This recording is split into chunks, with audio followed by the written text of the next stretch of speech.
Assalamualaikum warahmatullahi wabarakatuh. Perkenalkan nama saya Abdul Aziz Ramadhani dengan nomor induk mahasiswa 2009 1020 1007.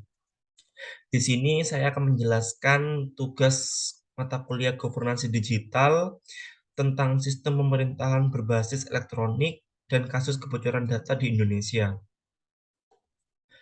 Fakta empiris dari masalah SPBE atau sistem pemerintahan berbasis elektronik dan juga kebocoran data. Penerapan SPBE ini dihadirkan untuk mendukung dan mendorong pelayanan publik yang efektif, efisien, dan juga transparan. Semangat akselerasi transformasi digital telah disambut dengan luar biasa oleh banyak instansi pemerintah. Ini terbukti beberapa waktu lalu telah disampaikan oleh Menteri Keuangan Sri Mulyani bahwasannya terdapat setidaknya kurang lebih 24.000 aplikasi yang dimiliki oleh kementerian ataupun lembaga untuk mendukung penyelenggaraan pelayanan publik di Indonesia. Akan tetapi, SPBE tersebut memiliki kelemahan yaitu seperti banyaknya terjadi kasus kebocoran data pribadi. Di Indonesia telah banyak terjadi kasus kebocoran data eh, yang sangat merugikan masyarakat. Hal tersebut membuat resah masyarakat karena data pribadinya telah dibocorkan oleh oknum-oknum yang tidak bertanggung jawab. Seperti contoh kasus yang akhir-akhir ini terjadi di Indonesia.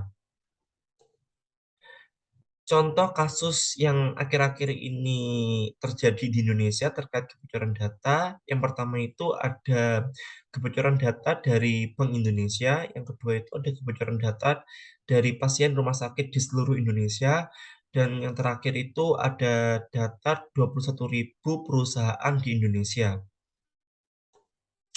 Selanjutnya, yaitu sikap pemerintah dalam merespon kebocoran data akhir-akhir ini. Sebenarnya, pemerintah itu telah lama menanggapi secara serius terkait permasalahan kebocoran data yang banyak terjadi di instansi pemerintah ataupun di swasta.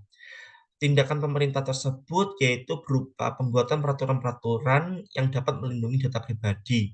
Yang pertama itu ada peraturan pemerintah atau PP nomor 71 tahun 2019 tentang penyelenggaraan sistem dan transaksi elektronik. Yang kedua itu ada peraturan Menteri Kominfo nomor 20 tahun 2016 tentang perlindungan data pribadi dalam sistem elektronik. Meskipun pemerintah itu telah banyak melakukan tindakan berupa pembuatan peraturan, tetapi tidak menghentikan terjadinya kasus kebocoran data pribadi masyarakat di Indonesia. Bahkan menurut data perusahaan keamanan cyber Surfshark, ada sekitar 1,4 juta akun yang telah mengalami kebocoran data pengguna di Indonesia selama kuartal 2 pada tahun 2022. Jumlah itu bahkan melonjak 143% dari kuartal pertama pada tahun 2022, yaitu sebanyak 430,1 ribu akun pengguna. Surfshark mencatat setiap menitnya ada 3 akun yang mengalami kebocoran data di Indonesia selama Januari sampai Maret 2022. Jumlahnya meningkat juga menjadi 8 akun per menit pada April sampai sampai Juni 2022. Yang terakhir yaitu kesiapan infrastruktur pada daerah terluar untuk menyambut SPBE. Seperti contoh ini saya mencontohkan daerah Papua, yaitu Provinsi Papua.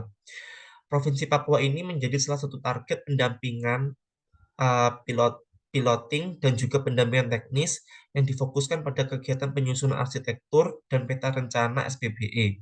Dalam kesempatan tersebut, analis kebijakan muda pada asisten deputi perumusan kebijakan dan juga koordinasi penerapan SPBE Kementerian PANRB Sigit Supriyanto mengungkapkan berdasarkan hasil pemantauan dan evaluasi atau TAUFAL SPBE di pemerintah Provinsi Papua tahun 2021 diperoleh indeks SPBE sekitar 1,80 atau dapat dikategorikan sebagai kategori cukup.